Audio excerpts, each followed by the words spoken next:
vekili, özel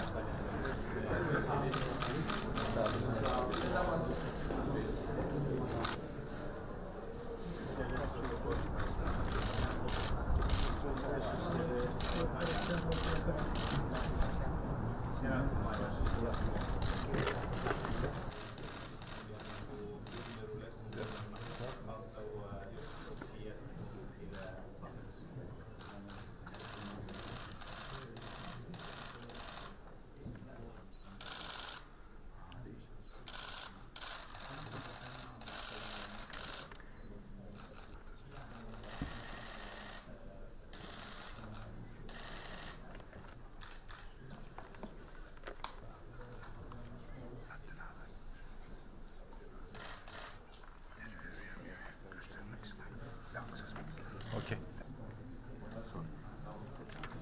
Ya arkadaş, hocam.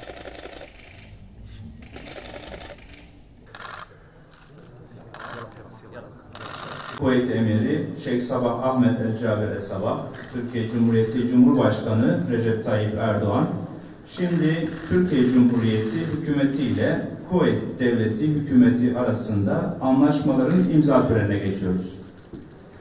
Türkiye Cumhuriyeti Hükümeti ile Kuveyt Devleti Hükümeti arasında spor alanında işbirliği anlaşması. İmzacılar Türkiye adına Gençlik ve Spor Bakanı Sayın Osman Aşkınbak, Kuveyt adına Ticaret ve Sanayi Bakanı ve Gençlikten sorumlu Devlet Bakan Vekili Halit Nasır Abdullah El-Rovdan.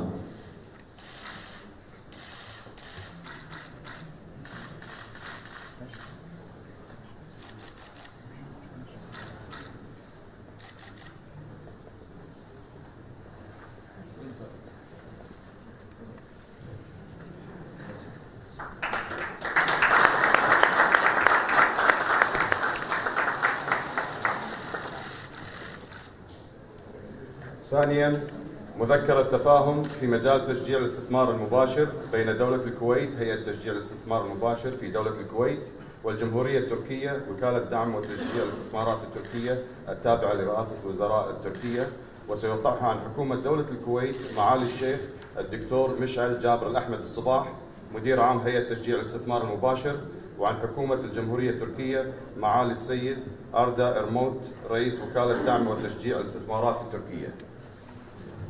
Türkiye Cumhuriyeti Başbakanlık Yatırım Destek ve Tanıtım Ajansı ile Kuveyt Devleti Doğrudan Yatırımı Teşvik İdaresi arasında doğrudan yatırımın teşvik edilmesine yönelik mutabakat zaptı.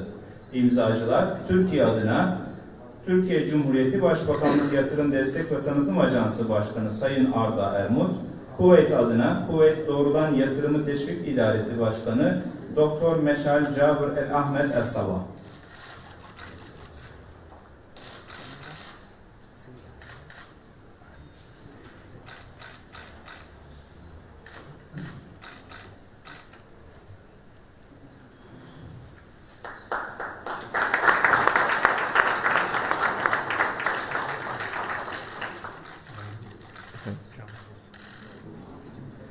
Son olarak TÜBİTAK ve Kuveyt Bilimsel Araştırma Enstitüsü arasında bilim ve teknoloji alanında işbirliği protokolü. İmzacılar Türkiye adına TÜBİTAK Başkanı Sayın Profesör Doktor Arif Ergin, Kuveyt adına Kuveyt Bilimsel Araştırma Enstitüsü Genel Müdürü Doktor Semira Ömer.